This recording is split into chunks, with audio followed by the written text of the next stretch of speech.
Grace had the menu open when the waitress stopped beside the table and didn't greet her. No, hello. No, welcome. Just a flat stare and a hand held out like a checkpoint. Your ID, she said. Grace blinked once. For a salad? The waitress didn't move. Company policy. Alcohol section is on the same menu. I need to verify. Grace slid her driver's license across the table, slow, careful. The waitress took it like it annoyed her to touch it. Her eyes went straight to the name, then to the cross necklace resting at Grace's collarbone. The waitress's mouth tightened. You people always wear that, she said, low enough to sting but loud enough to be heard. If you stand up with real Christians, don't forget to hit that subscribe button and comment from where are you watching. Grace's fingers paused near her water glass. She didn't pull the necklace back. She didn't apologize for it. She just breathed in and looked up. My name is Grace. What's yours? The waitress didn't answer. She turned the ID over, squinted, and smirked like she'd found something to use. You're going to need to remove it, the waitress said, nodding at the necklace. Grace didn't understand at first. Remove what? The waitress pointed again, sharper. That. It's a symbol. It makes people uncomfortable. Grace held her expression steady. It's my faith. It's not harming anyone. The waitress let out a short laugh. Not funny, just dismissive. You Christians think your faith is everybody's business, she said. You walk around like you own the place. Grace's jaw tensed. Her hand went to the edge of the table. She didn't stand. She didn't raise her voice. I'm here to eat lunch, she said. I'm not preaching. I'm not bothering anyone. The waitress leaned closer, eyes cold, then stopped displaying it, she said. In my culture, we don't shove religion in faces. Grace stared at her, trying to connect the words to reality. This is not your home, she said softly, and then corrected herself, quick. I mean, this is a public restaurant. I have a right to wear a necklace. The waitress's expression sharpened at the phrase, not your home, like Grace had stepped on a wire. A right, she repeated, tasting the word. You think you have rights because you're the kind of woman who gets listened to. She straightened and spoke louder, turning the moment into a stage. Ma'am, we respect all people here. We don't tolerate hate symbols. The word hit like a slap. Hate symbol. A man at the next table lifted his head. A couple across the aisle went quiet. Grace felt heat climb into her face, but she didn't fidget. She didn't look down. She held the waitress's gaze. That is not a hate symbol, Grace said. It's a cross. The waitress lifted her chin. It's a reminder of oppression, she said. Of wars. Of colonizers. Of forced conversions. Grace's lips parted. She didn't have a prepared speech. She had a life, a church on Sundays, a husband who prayed with her when bills got tight, a mother who taught her to be polite even when people were rude. She swallowed and chose precision. You don't know me, she said, and you don't get to rewrite what I am. The waitress's eyes flicked around, checking for witnesses, then settled back on Grace like she'd already won. I get to enforce standards, she said. You can eat without it, or you can leave. Grace's phone buzzed on the table. A message from Daniel. Running 5 minutes late. Don't order for me. Grace didn't touch the phone. She didn't want the waitress to see his name. She didn't want anything personal turned into ammunition. I'm waiting for my husband, Grace said. We're having lunch. I'm not leaving. The waitress tilted her head, a thin smile. Your husband? She repeated. Let me guess. He's going to come in and explain to me how the world works. Grace's shoulders pulled back. She kept her voice level. He's going to sit down and eat, she said. The waitress looked at the necklace again. Then you can sit, she replied, after you stop making this place hostile. Grace's throat tightened.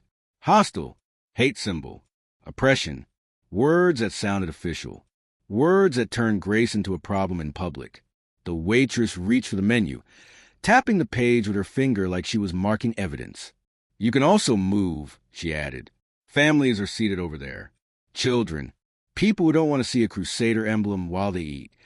A woman 2 tables away glanced at Grace's necklace and then looked away fast, like she didn't want to be involved. Grace felt something painful and familiar, the fear of being judged before being known. She steadied her hands under the table, nails pressing into her own palm so she wouldn't shake. "I'm not moving," she said. The waitress's smile disappeared. Her tone turned crisp, managerial. "Then you're refusing to comply," she announced. Not to Grace. To the room. She pulled a small notepad from her apron and wrote something down with sharp strokes. "I'll document this," she said. Grace leaned forward slightly. "Document what?" The waitress didn't look up. "Religious harassment," she said. Grace's eyes widened. "I haven't said anything to anyone," she replied. "I haven't approached anyone. I'm sitting quietly." The waitress finally looked up, and her stare was clean and ruthless. "Your presence can be harassment," she said. "You don't get to decide how others feel." Grace's mouth went dry. She could hear her own heartbeat. "So anyone can accuse anyone," she said, "and that becomes truth?" The waitress gave a small shrug. "Truth is what the policy says," she answered. "And policy says we don't platform hateful symbols." Grace could feel every pair of eyes that had shifted toward her, then away. Nobody stood up. Nobody asked questions. Nobody wanted the waitress's attention on them. That was the point. Public shame worked because it didn't need proof. It just needed silence. Grace took the necklace between her fingers, not to remove it, to steady it, to remind herself she was not crazy for wearing it. "I'm a Christian," she said. Simple, direct. "I don't hate you. I don't hate anyone here. I came to eat." The waitress's face hardened. "And I'm Muslim," she said, equally direct, but with an edge that made a weapon. "And I'm telling you, that symbol has hurt people like me." Grace didn't flinch at the word Muslim. She flinched at the way it was used, like a shield that made her untouchable and made Grace automatically guilty. Grace kept her voice quiet, because loud would make it worse. "Your faith is yours," she said. "Mine is mine.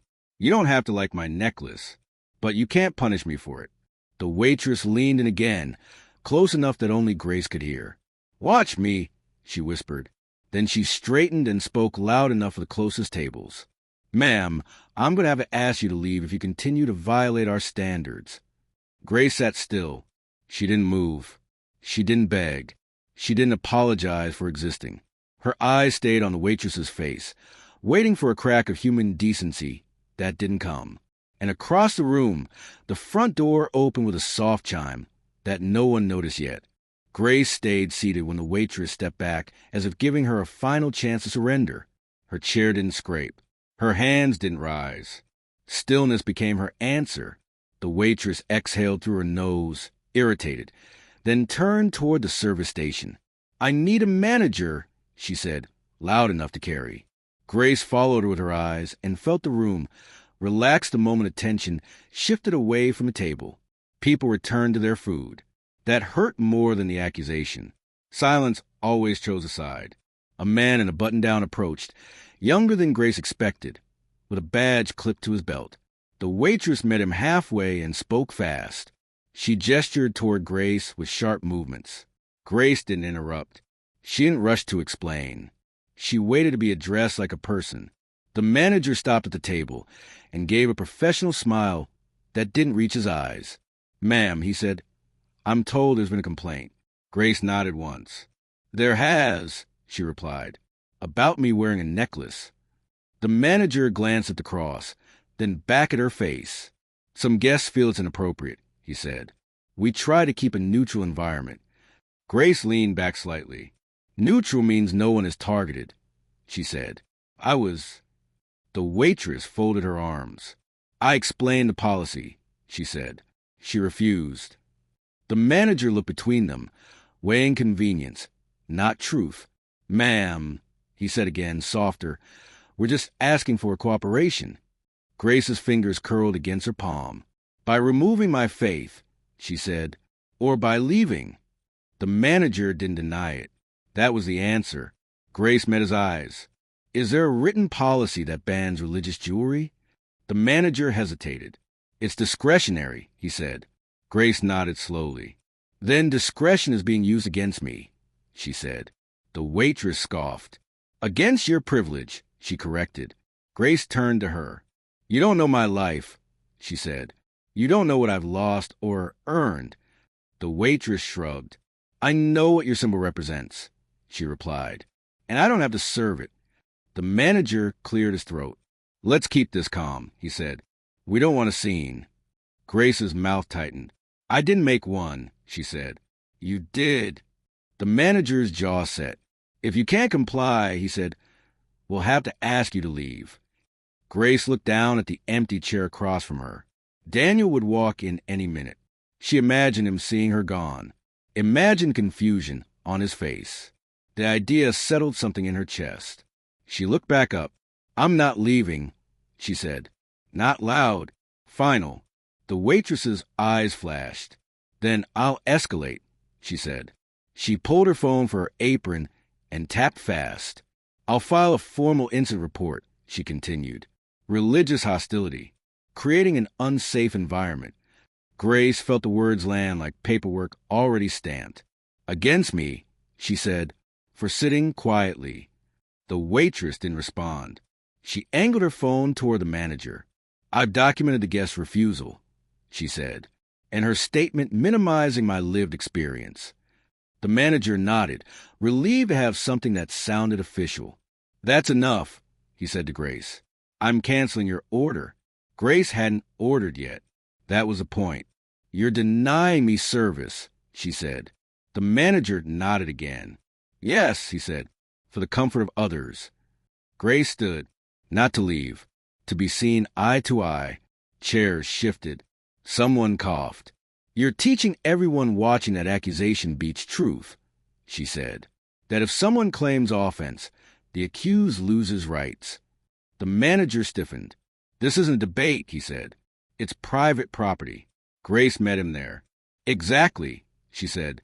And whoever owns this place decides whether humiliation is policy. The waitress's lips pressed thin. Don't pretend you're the victim, she said. Your people have owned places for centuries. Grace's voice dropped. And I don't own this one, she said. I'm a customer. Or I was. The front door chimed again. Louder this time. Footsteps crossed tile. Grace didn't turn. She didn't need to. She recognized the cadence. Daniel stopped short when he saw her standing. Shoulders tight, a manager and waitress squared off in front of her. His eyes moved fast. Took in faces. Distance. Tone. He didn't intervene. He waited. Grace spoke before anyone could frame it for him. They're asking me to leave, she said, because of my necklace.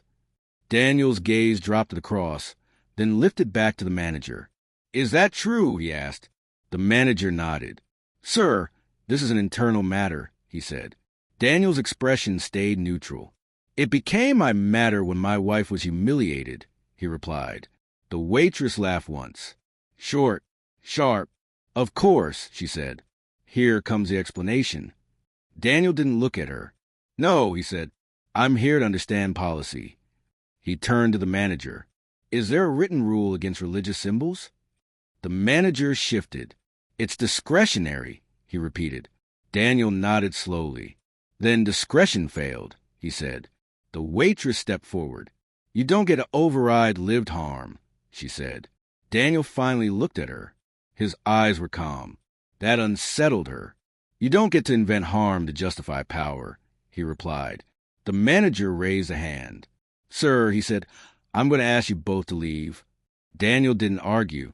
He didn't raise his voice.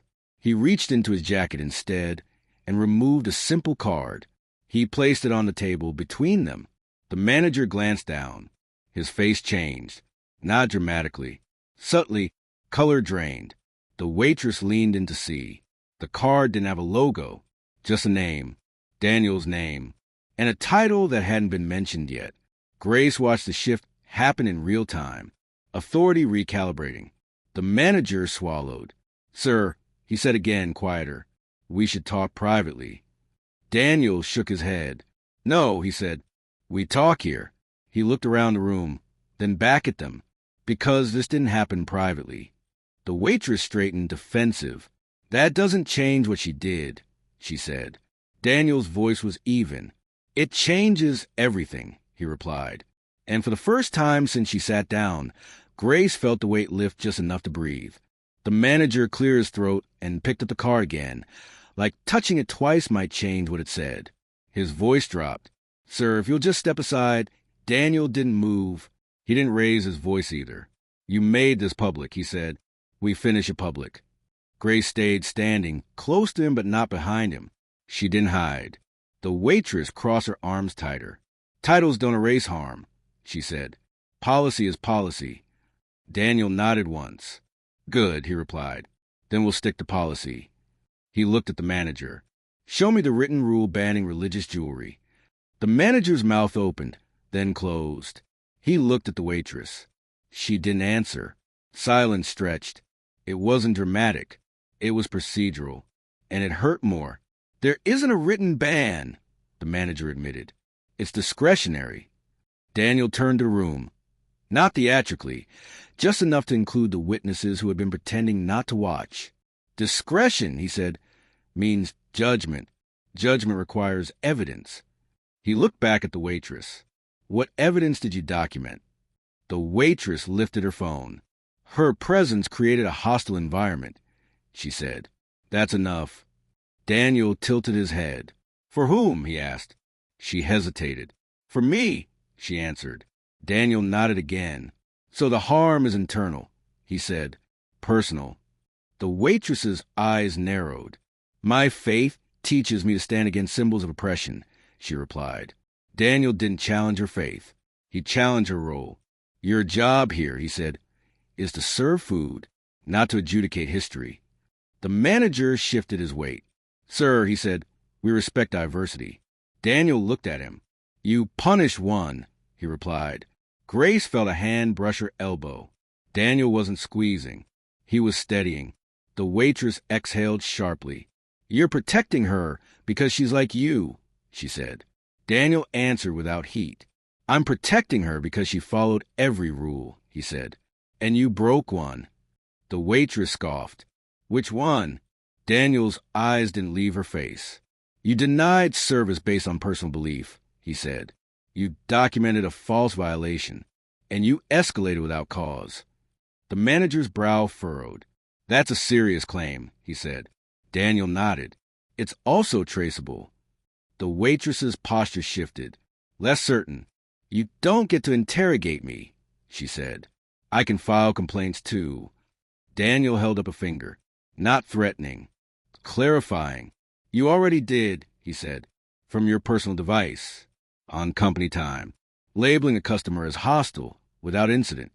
The manager's eyes flicked to the phone in her hand. Is that true? He asked. The waitress hesitated half a second too long. I was protecting myself, she said. Daniel's voice stayed flat. From a woman sitting quietly, he replied, wearing a necklace. Grace felt her throat tighten. Not from fear, from the relief of having the truth stated plainly. This is intimidation, the waitress said. You're using status to silence me. Daniel shook his head. No, he said. Status didn't silence you. Evidence did. He turned to the manager. Pull the camera feed, he said. Audio from this section. The manager blinked. That takes approval, he said. Daniel met his eyes. You have it, he replied. The manager hesitated, then nodded and stepped away. The waitress's confidence thinned. She shifted her stance, scanning the room like it might offer backup. It didn't. Grace watched people look again. Not away this time. At the waitress. You don't understand what it's like, the waitress said, quieter now. To see symbols that remind you don't belong. Grace spoke before Daniel could. Her voice was steady. I do, she said. The waitress turned sharply. Grace didn't flinch. I've been told to stay quiet, Grace continued. To remove parts of myself to make others comfortable. She touched the cross once. Not defensively. Factually. I didn't ask you to wear this, she said. I asked you to let me eat. The waitress's jaw tightened. You could have avoided this, she said. Grace nodded. So could you. The manager returned, holding a tablet. He didn't meet the waitress's eyes. "There's no audio of harassment," he said. "No raised voice. No interaction with other guests." He scrolled. "The first escalation is yours." The waitress stared at the screen.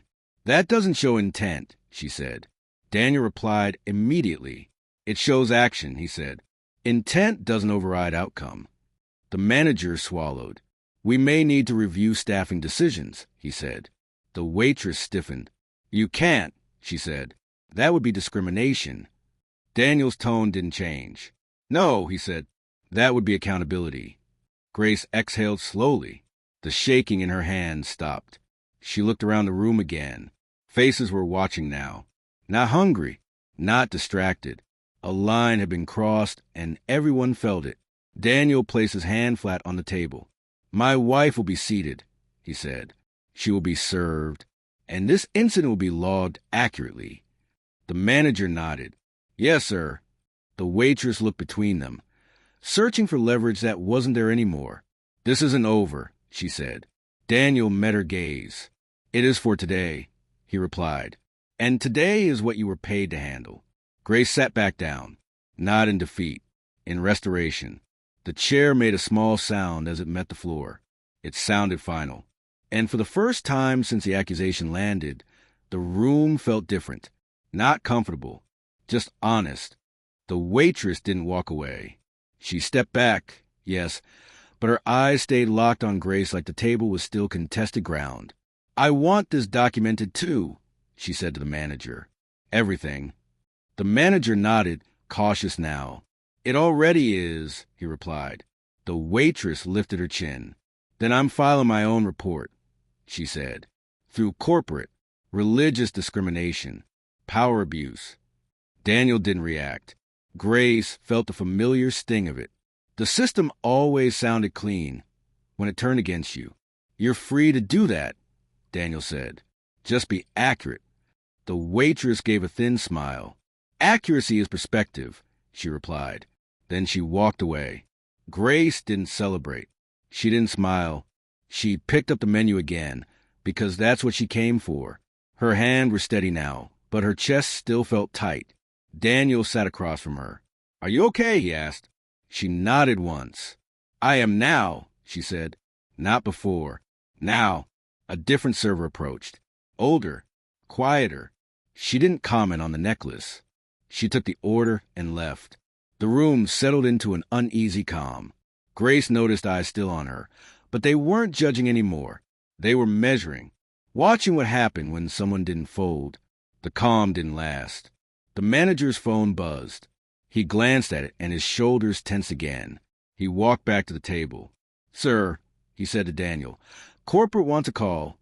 Daniel nodded. "Put it on speaker," he said. The manager hesitated.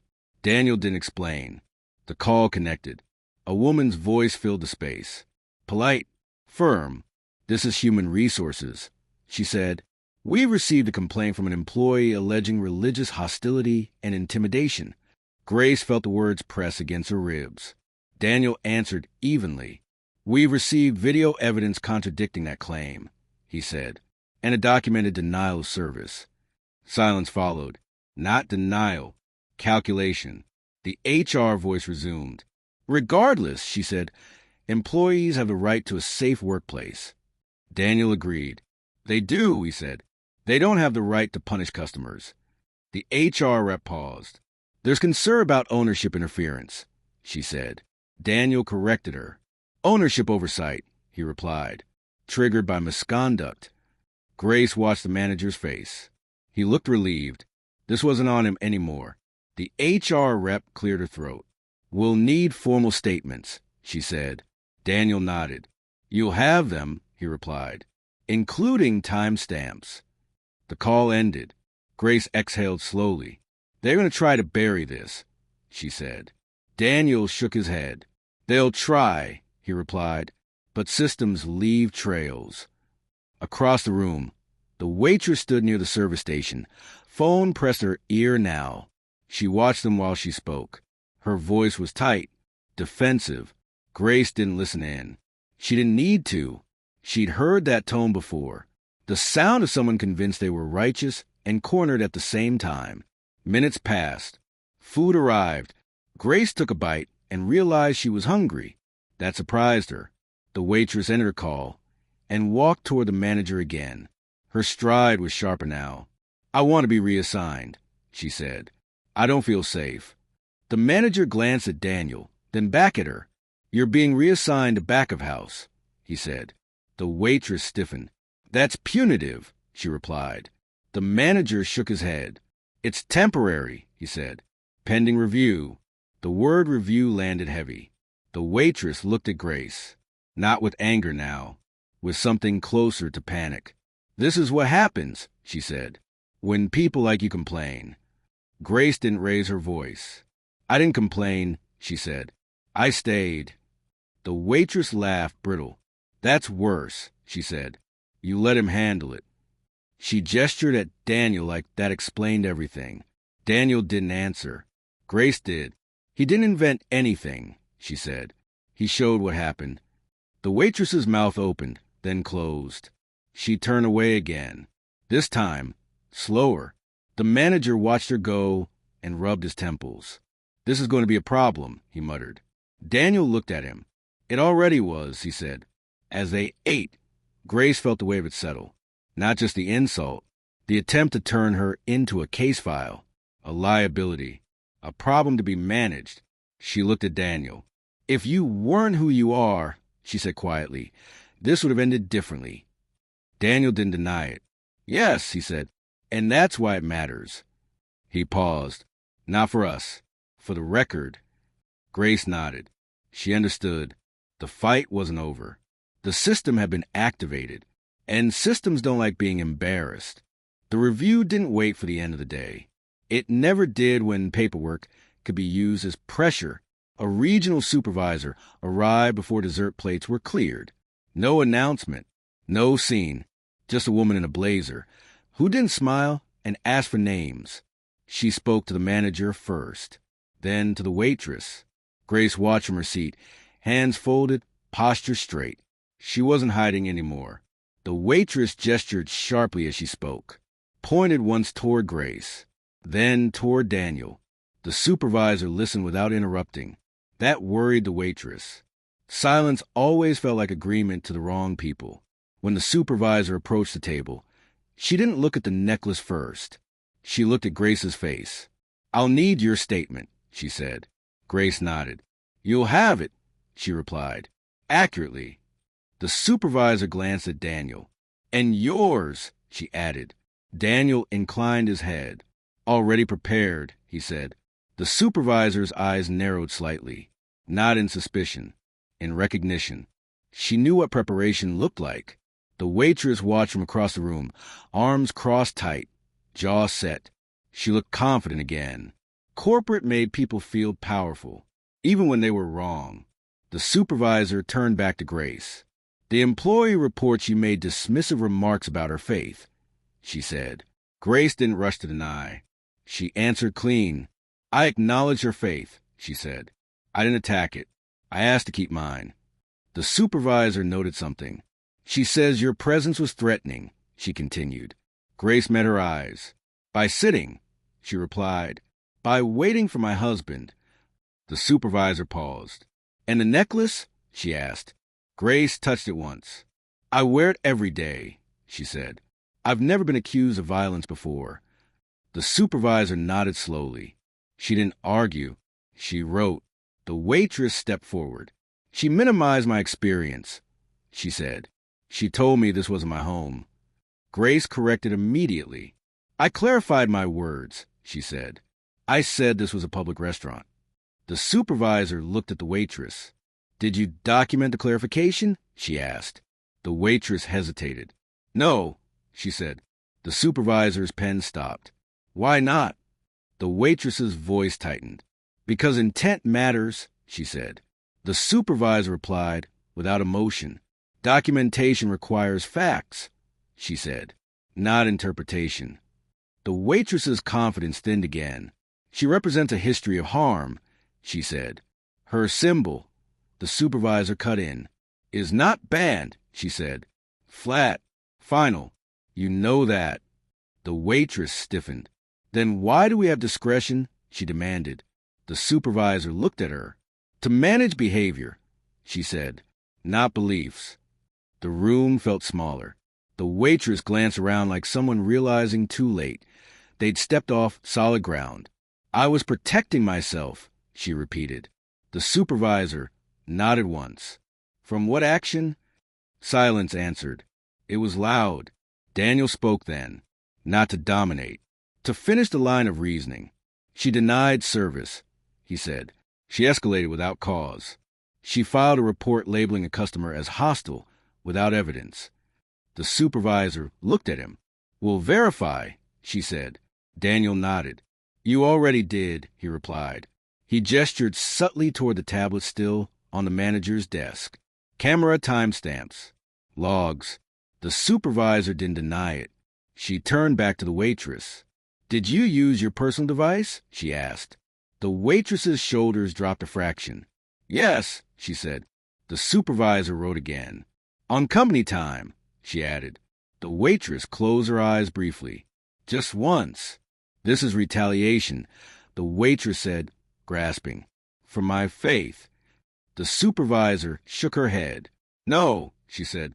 This is correction for misuse of authority. The distinction landed hard. The waitress's face flushed. So her faith is protected, she snapped, pointing at Grace. But mine isn't? Grace answered before the supervisor could. Your faith was never under attack, she said. Your actions were. The waitress turned on her. You don't get to decide that, she said. Grace held her ground. Neither did you, she replied. The supervisor closed her notebook. You'll be placed on administrative leave, she said to the waitress, pending formal review. The words weren't loud. They didn't need to be. The waitress stared at her. You're choosing sides, she said. The supervisor met her gaze. No, she replied. I'm choosing the record. She turned away then, already done.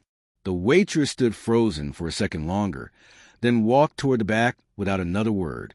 No one stopped her. No one followed. That was the cleanest kind of consequence. Grace sat back slowly. Her pulse finally eased. Daniel reached across the table and took her hand. Not dramatic. Necessary. The room returned to eating, talking normal things. But something had shifted. The accusation hadn't stuck. The system had tried. It failed because it tripped over its own rules. Grace looked at her necklace again. It rested where it always had, untouched. And for the first time since the waitress spoke, Grace felt something close to peace. Not because she won, because the truth did. Administrative leave didn't end the matter. It slowed it. Paper replaced voices. Emails replaced stares. Grace learned that lesson within 48 hours. Daniel read the messages first. He always did when tone mattered. She filed again, he said. Grace looked up from the kitchen table. Against me? Daniel nodded. Against the restaurant, he replied. Claims a hostile culture. Claims intimidation. Grace closed her eyes briefly. Not in fear. In fatigue. She won't stop, she said. Daniel didn't correct her. She can't, he replied. Not without admitting she crossed a line. The formal review began the following week. No courtroom, no speeches, just a conference room and a recorder on the table. Grace attended by choice, not because she had to. The HR lead asked questions in a measured tone. Dates, words, sequence. Grace answered the same way every time. Short, precise. What did you say? Exactly this. What did you do next? Nothing. The lack of drama worked against the accusation. There was nothing to inflate, nothing to reinterpret. Facts stayed stubborn. When it was the waitress's turn, the difference showed. Her statements wandered. She circled ideas instead of actions. She spoke of harm without pointing to behavior. She returned again and again to the necklace, the symbol, the feeling. HR asked once, then again, then a third time, what policy was violated. The waitress didn't have an answer. She had conviction. Conviction was enforceable. The recorder caught every pause. The legal review followed. Quiet, internal, necessary. Daniel wasn't present. Ownership didn't need to loom. The law handled it instead. The findings were narrow and devastating.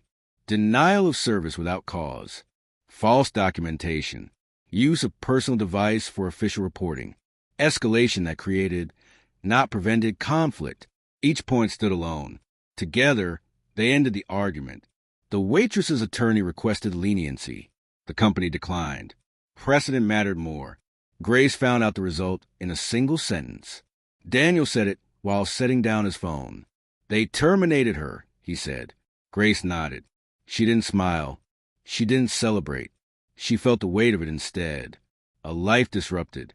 A job lost. Consequences that felt heavy even when deserved.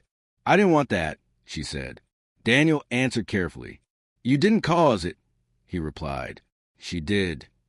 Grace accepted that. Responsibility wasn't the same as cruelty. The final step came quietly. A compliance notice. Mandatory retraining. A written apology drafted by legal and signed by corporate. It arrived by email. No emotion. No excuse. Just acknowledgement. Grace read it once. Then once more. She didn't forward it. She didn't frame it. She closed the message and went on with her day. Vindication didn't need witnesses. The restaurant returned to routine. Staff rotated. Policies were clarified. Discretion was redefined in writing. Grace wore the same necklace every time she came in. No one commented. No one stared. That was the restoration. Not applause. Normalcy. The space belonged to order again. And the lesson stayed embedded, not spoken. Authority ends where dignity begins. Time didn't soften what happened. It clarified it. Grace noticed the difference not in apologies, but in behavior. Staff spoke slower now when conflict appeared. Managers stepped in earlier, not to dominate, to set lines. The restaurant didn't feel kinder. It felt structured. That was better. Kindness could be selective. Structure wasn't. Grace returned alone one afternoon. She chose the same table, not to test anyone, to prove something to herself. A new server approached. Young, nervous. She looked at the necklace once, then at Grace's face. "Welcome," she said. "Nothing else." Grace nodded back. That small exchange carried more weight than any corporate email. No permission asked. No offense assumed. Just service. She listened to conversations around her. Ordinary complaints. Slow refills. Cold soup. The normal friction of public space. No one spoke about symbols. No one whispered.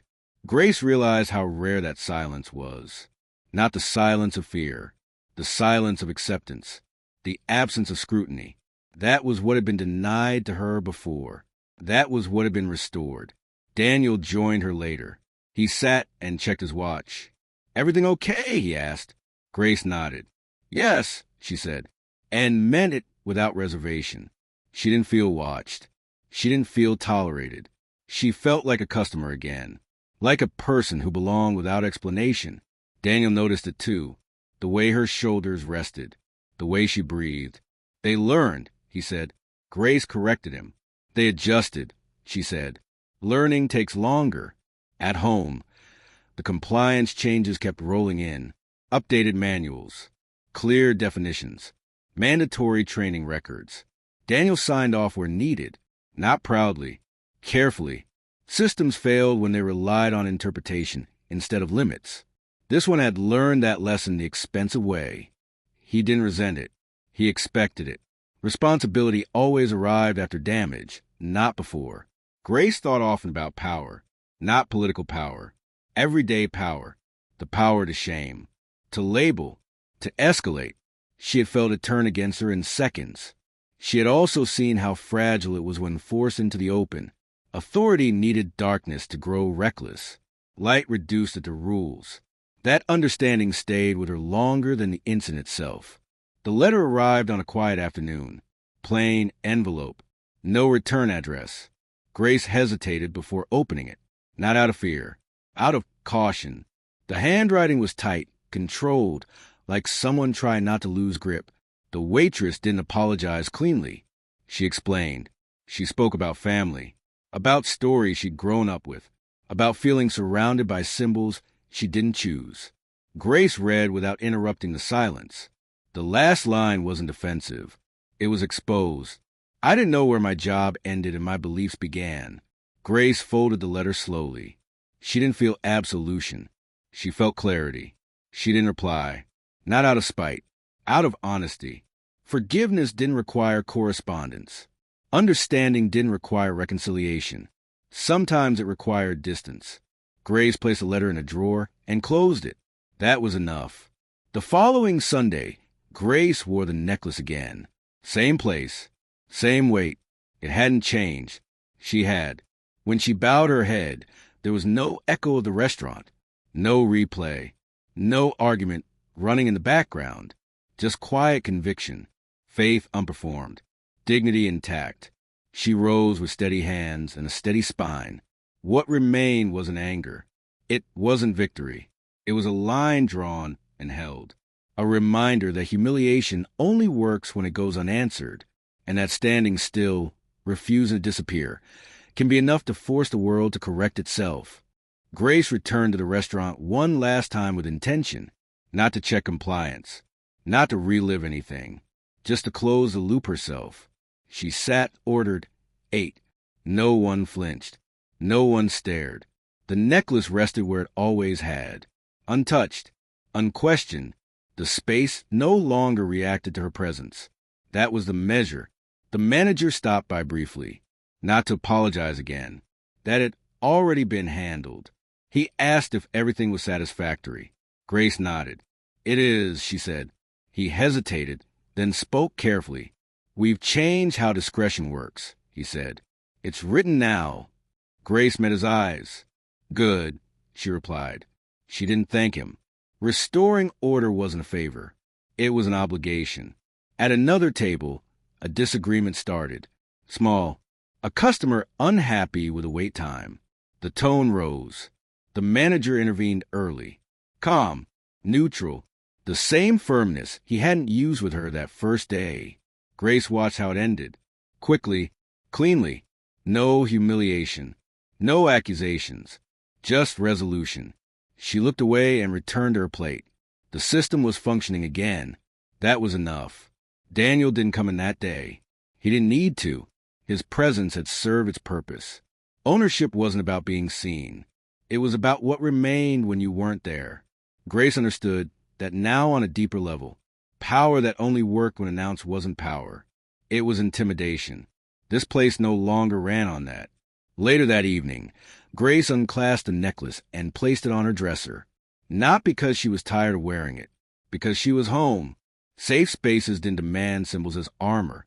She picked it up again a moment later and put it back on. Choice mattered, even in peace. The incident faded from conversation, from gossip, from memory, but not from structure. The rules stayed. The clarity stayed. The warning embedded itself quietly. Beliefs do not grant authority over others, and authority does not excuse belief-driven harm. The balance held. Grace slept well that night. No replay. No lingering heat in her chest. Just rest. The kind that comes when dignity is not negotiated, only acknowledged. The restaurant remained what it was meant to be. A place of order. A place of service. A place where no one had to disappear to belong. And that was the ending. Not dramatic. Not loud. Just firm. Just real.